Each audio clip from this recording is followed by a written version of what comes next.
We are joined now by West Virginia coach Neal Brown, who, well, how long did it take you to Mayo out of the hair? Well, since I know you're a food connoisseur, you would appreciate this. So I detest mayonnaise. I'm a huge Duke's fan. I hate mayonnaise too. I like that Duke's makes other sauces. They do, man. Like quality barbecue sauce, really. Honey mustard, like good. Like it was a good learning experience. So they do the Mayo Dump. I had to do a quick interview there for like 30 seconds, and I hustled to the locker room, threw those clothes in the trash, never to be seen again. Showered, and so I made it as painless as possible. See, I hate mayo so much. What I would want in that situation, and by the way, at least they didn't give you a concussion like they did Shane Beamer with the bucket. That's true. But what I would do, I hate mayo so much that the smell makes me gag.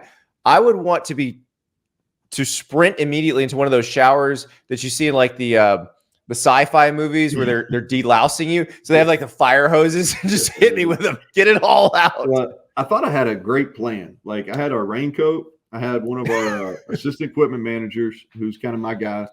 Yeah. And I told him to take it. I felt pretty good about winning the game. So I'm usually a visor guy, wore a full hat because I didn't want it in my hair. And then I tell Austin, our assistant equipment manager, I'm like, hey, take the raincoat out there. The minute we win the game, give me that raincoat as soon as I'm coming off the podium. So I'm thinking, hey, I'm gonna wear the raincoat during this. I'm same thing. I can't stand the smell of mayonnaise. I don't like the texture of it, anything. Well, Ren Baker, our athletic director, takes the raincoat. Oh and no! I had to go to the plan B. So if you see the pictures, like I've got my sweatshirt like pulled tight around my neck so it doesn't run down my back. And Ren Baker's like, I'm gonna sell some WVU raincoats. That flying WV looks great on a raincoat. But listen, you gotta appreciate when the AD sees the revenue streams. But this season, I go back to like I re-listened to your press conference from Big 12 Media Days where you came out and said, "You are all wrong. You are predicting us 14th. Here's how many offensive line starts we have coming back. Love this team." And how satisfying was it to have that season?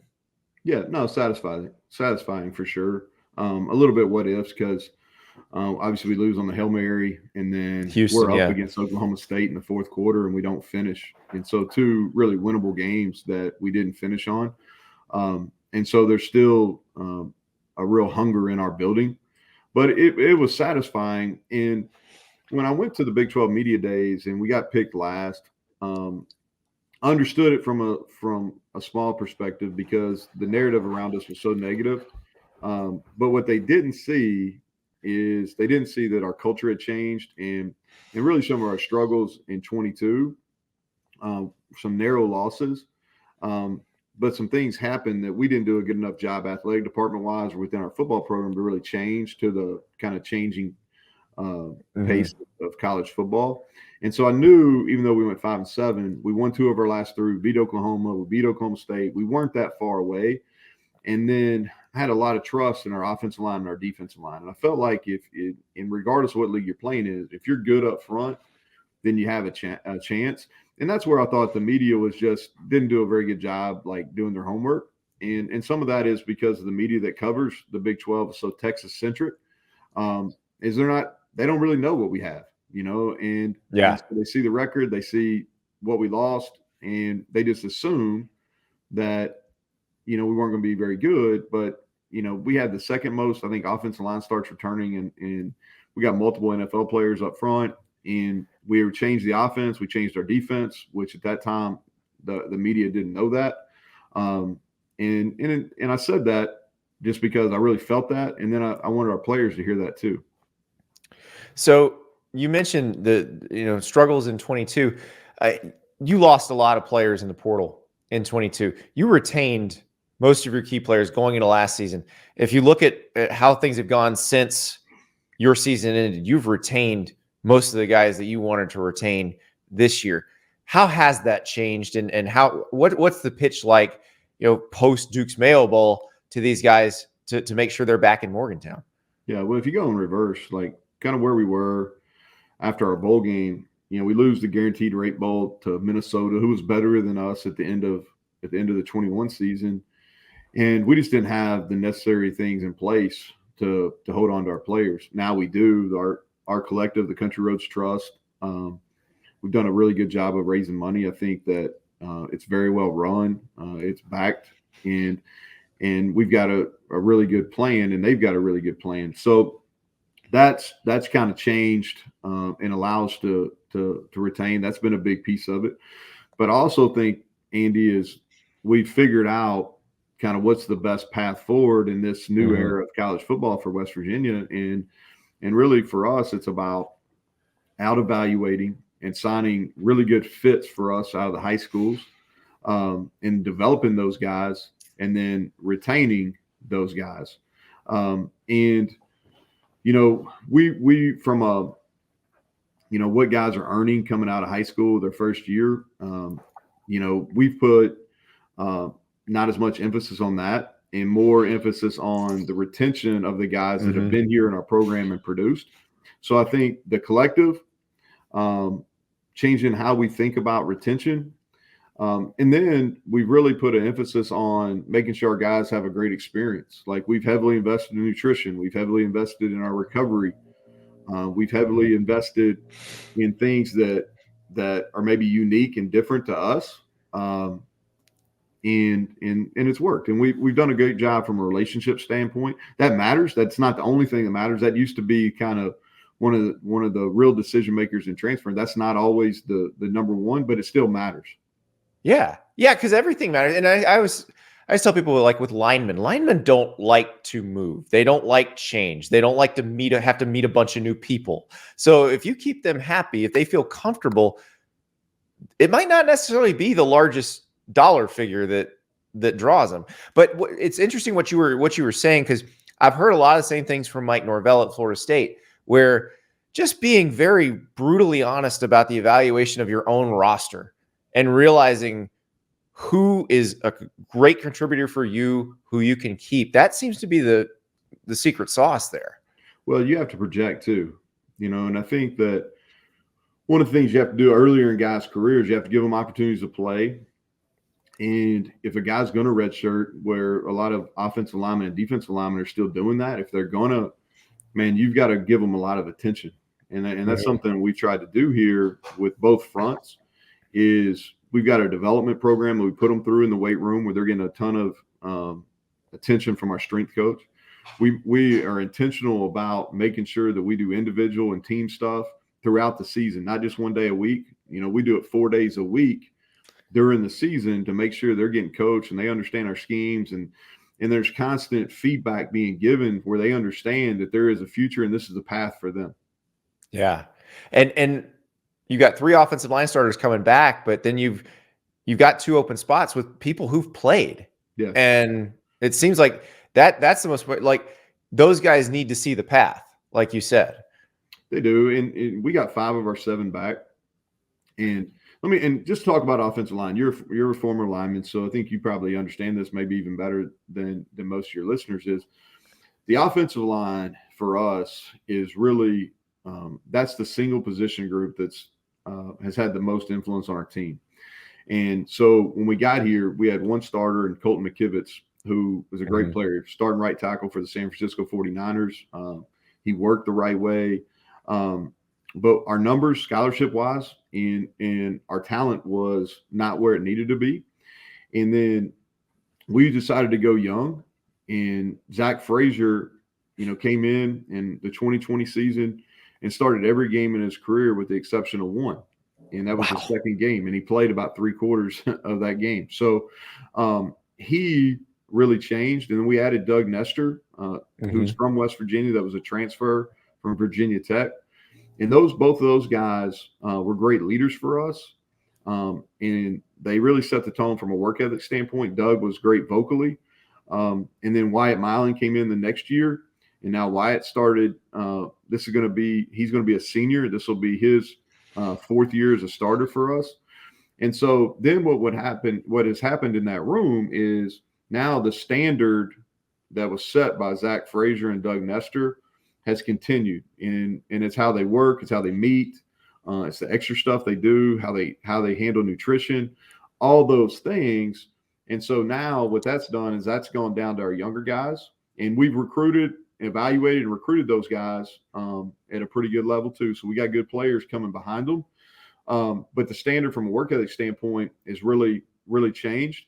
And then what they've done from an offensive line room is they've really challenged the defensive line, because they work out and they go against each other. They work out together. They go against each other all the time in practice.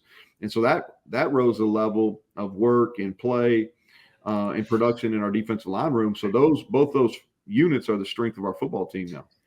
Well, and especially in this Big 12, we had Gus Malzahn on yesterday, and he said he was even surprised. He didn't realize how physical a conference it is. But I mean, you look around the league, you've got Kansas State, you guys, what Utah is going to bring in, like, you better be able to be good on the line of scrimmage. Yeah.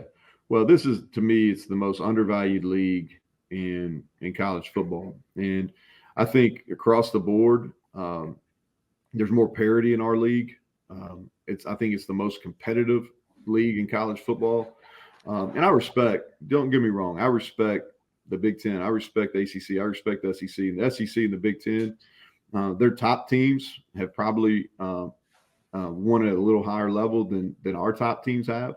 But if you look at just the depth in our league and week in and week out, like how tough it is, the bottom teams in our league have a chance to beat the top teams in our league every single week. And I think when people think of the Big 12, they think, oh, it's air raid and throwing around and lack defense. Well, that narrative's completely wrong. And that tells me, if I get a question like that, my first thought is, well, you haven't been paying attention. You're not a knowledgeable college football fan, because that hadn't been the case in the last 3 years. Like, this is a league that's physical up front. Look at the number of offensive line draft picks in this draft coming up. And then look at the number of defensive line draft picks over the last 2 years. And you'll see, like, there's quality players on both fronts. And this is a physical league that plays defense and is developing really good guys on both line of scrimmages. Yeah, it's a dramatic difference than what it used to be, because I did all those studies years ago about how many offensive linemen got drafted, where they got drafted, D linemen. And you're right, that the league is producing better ones at a much better clip. And I think the way Gus runs the ball at UCF, you're going to see that there. What Kansas wants to do with Jeff Grimes coming in as an offensive coordinator, like, it is going to be a smash mouth league. I wanted to ask you about, in your bowl game, you were one of the teams that got a chance to use the helmet communication, and now it looks like they're going to make that legal. So what was that like? What was that experience like? How did it work? Yeah, so let's go backwards here. So we've been fortunate. We were kind of a test school for the previous 2 springs. So we used it for a week in spring ball and in our spring game the last 2 years. So in 22 and 23 both, we used it. And it's just – so in the bowl game, we didn't have – there was not – I think when people initially think about this, think about the NFL, which they should. The NFL has only one player on each side of the ball can use it. It cuts off at 15 seconds. That's not what we had in the bowl game. On defense, we had both our linebackers, both our safeties. So we had 4 units that we used on defense. On offense, we just put it on quarterback, but we could have had more. Yeah. And there was no shutoff. And so you could talk to the guys right up to the snap. Yeah. And so to me, I think one of the issues we have in college football, and it was exposed by when you saw the Michigan stuff with this signals, and to me, the sign stealing wasn't as big an issue as the advanced scouting, and I think that kind of got lost. Like, I think everybody is probably trying to steal signs, signals at some point. In game, yeah. Yeah, in games. But the thing that took it over the top was the filming and the, supposed filming, I don't know, and the advanced scouting piece. That's what made it a little different. But I just think if you look at our college sidelines, like, they look like clown shows right now. Different color shirts, a bunch of people. And so the staffs have become so big, and there's people that are just designed to do that. People have real systems. And so I think, man, we need to clean that up. And I've been a huge proponent of this probably for the last 3 years, is the technology's there. it makes no sense for us not to be able to do it. The helmet manufacturers are okay with it. And so we used it in the bowl game. It was very good for us. So I could talk directly as the play caller. I talked directly to the quarterback. Our defense coordinator talked directly to the linebackers and the safeties. The thing that's probably surprised me, I knew the benefits offensively, how it would benefit us, but it really helped us defensively. Well, and especially the way you did it, where you have the two linebackers and the two safeties, because a lot of times the linebackers and the safeties have to talk to one another before they can then, like the safeties then go to the corners and the linebackers then come up to the D lineman and talk to them. Now you can say something directly to them and they just go to that whoever they need to send the message to. Yeah, and so we didn't signal at all on defense in the bowl game. And so our linebackers talked to the D line and their safeties talked to the corners. And that's how we did it. And it was really effective. And I think that you're going to see it. I really do believe it's going to get passed, and it should. The key is how many units are going to be on the field at one time. Is there a cutoff or not? But I think you'll see that and other technology pieces go through, having access to iPads on the sideline and those type of things. So did Garrett, your quarterback, did he ever say, like, Coach, shut up? I'm trying to think here. This is good. And I think, to me, like, I think the less restrictions you put on it, the better, because then you don't have to police it as much.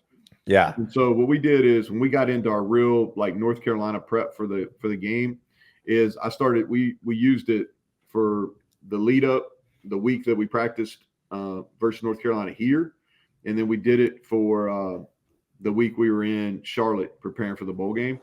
And so the first couple days we did it, I just told Garrett, I was like, hey, listen, you're not going to hurt my feelings. Just tell me what's enough and what's not enough. And so he gave me some good feedback. And essentially what I did is I gave him the play, and then if I wanted to remind him something, if like we were doing a protection that I wanted to remind him who his hot was, I would say that. And that was about it. And I didn't talk to him much other than that.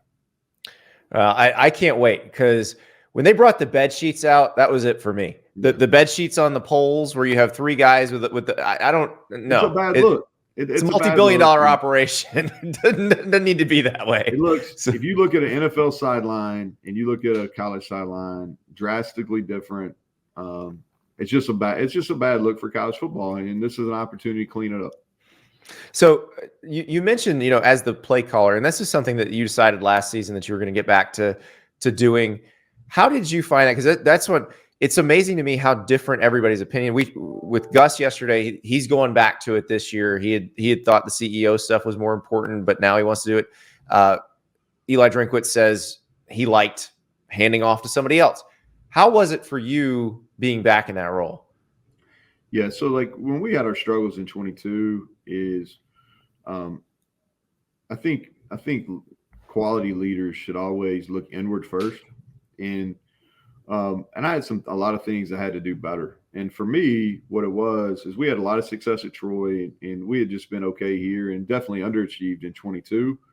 And what I kind of undervalued was there's more to the job here than there was at Troy, but not like night and day like people think. And college football changed, so it had added to your plate, like the player, working player retention year round, the NIL stuff.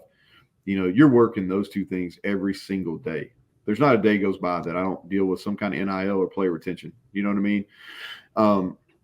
But so what I did there toward the end of the 22 season was, like, I made a conscious decision as a leader that I was going to focus on what my strengths were, and then I was going to focus on what's necessary. So aspects of my job that I'm really good at, and then aspects of my job that are necessary. So like a necessary would be NIL, right? Things I'm good at were offensive, the design and the schedule and the calling of the game. Those have been strengths. That's the reason that I got to this point to begin with, right? And then the things that weren't strengths of mine or weren't necessary for the head coach to do is I had other people. And here's the thing, like I had the people in the building, they're more qualified and they're better at it than I am. And then what we did from an offensive standpoint is, like, we've got a staff here and most of these guys have been with me for a really good, and gave them a ton, and they earned a ton of say. And so what ended up for me, what happened was I was really a collector of the information. I was really taking their ideas and putting them into a game plan and organizing it and then calling it on game day. And I had really good help during the game. And what it does for me as a head coach is it helps me manage the game better. Because I think the offensive play caller has the most influence of anybody in the game, non-player wise. And so, you know, and here's what I mean by that, Andy, is like if we're playing a tempo team that's playing really, really fast, and we need to give the defense a break, that's not necessarily what we do. We don't huddle. We don't do those type of things. Like, but I can slow the game down without our players having an understanding of what's going on. Or if we're getting into 4-down territory, if you're not a play caller, you got to give the offense coordinator a really good idea of, hey, this is a 2-down call, and you really need to tell them on 1st and 2nd down when they're going to have 4 downs. So you got to be really ahead. But if you're the head coach and the offense play caller, you kind of know, and so you can make that decision between 2nd and 3rd down when it's going to be and so there's less communication. It's easier to manage your timeout, especially on offense. And so that's what it was for me. Is when I took that back, and I'm not saying I'll do it forever, but it's definitely the right thing for us right now. And we made so many changes to what we do. You know, like we were air raid forever, and that's kind of my background. And we decided, you know, probably November of 22 that wasn't who we were going to be moving forward. And we were going to have a dual threat quarterback. You know, we were going to run the football and concentrate on being explosive in the pass game. And so I just felt like if we were going to make that change, I needed to be the one that was implementing it. So before I let you go, I want to ask about one of your outgoing guys, and you've already mentioned him and what an impact he had on your program. But Zack Fraser, one of my favorite players to watch in the whole country. I love a good center, guy who just controls everything on the line of scrimmage. And dude broke his leg at the end of the season. Was he trying to play in the bowl game with a broken leg, or is it? I mean, like if they would have let him, he would have. You know, I thought. It's like the ultimate team guy. Like what is an NFL team getting in Zack Fraser? Yeah, well, he's going to set the standard with how he works. He's extremely intelligent. From a football standpoint, for us, he was a quarterback for our offensive line. He made all our identifications, both the run game and the pass game.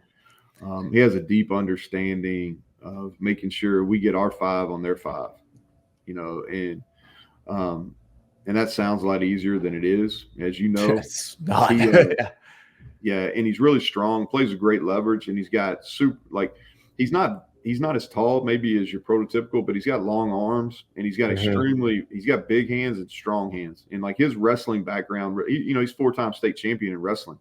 And his whole side of his mother on his mom's side are all really successful wrestlers. And you see that in his game. You know, like you see him playing with leverage and hand strength. I really believe this. Okay.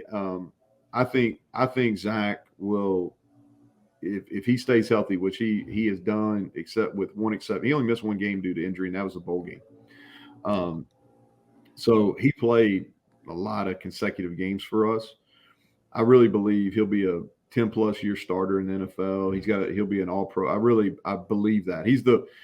I've coached a lot of really good players. I'm not saying he's the most talented, but he's the best football player that I've had the opportunity to coach. Well, I can't wait to see what he does. Cannot wait to see what you guys do, because you're coming off this great season, lots of key guys back, and who knows, maybe nobody has to wear a pink shirt to call plays. Neal Brown, thank you so much. I appreciate it. Thanks, Andy.